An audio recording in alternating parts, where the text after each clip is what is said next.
একটা হচ্ছে যে আমাদের স্টক মার্কেটের কিছু ফান্ডামেন্টাল প্রবলেম আছে যেগুলো আসলে সলভ করতে হবে। সেকেন্ডটা হচ্ছে যে আমাদের কিছু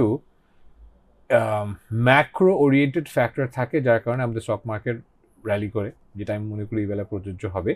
এবং থার্ড হচ্ছে কিছু জায়গায় এমন কিছু প্রাইস, কিছু ভ্যালু, কিছু আন্ডার ভ্যালুড স্টকস বাজারে আছে যেটা সারপ্রাইজিংলি আন্ডার ভ্যালু। আমি তিনটে নিয়ে বলি।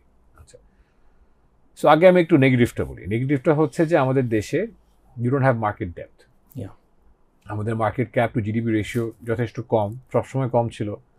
আমাদের আমাদের দেশের সবচেয়ে সাকসেসফুল ব্যবসা প্রতিষ্ঠানরা মার্কেটে অন্তর্ভুক্ত না, আইপিও হয়নি, কর্পোরেট গভর্নেন্স খারাপ, ইত্যাদি ইত্যাদি, কখনই হয়নি। এটা আমি যতদূর জানি পাকিস্তান, শ্রীলঙ্কায় যথেষ্ট বেটার আমাদের থেকে। ওকে, সেকেন্ড হচ্ছে যে আমাদের দেশে অনেক, আপনি তো জানেন, অনেক জি ক্যাটাগরি স্টক আছে ইত্যাদি, সো এগুলোকে ডিলিস্ট করা উচিত বা এগুলো কী করা উচিত, এটা very important.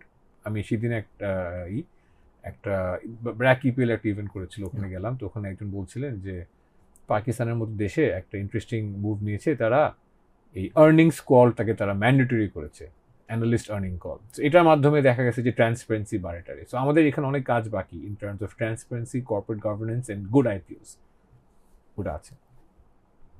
But I am very bullish about the stock market.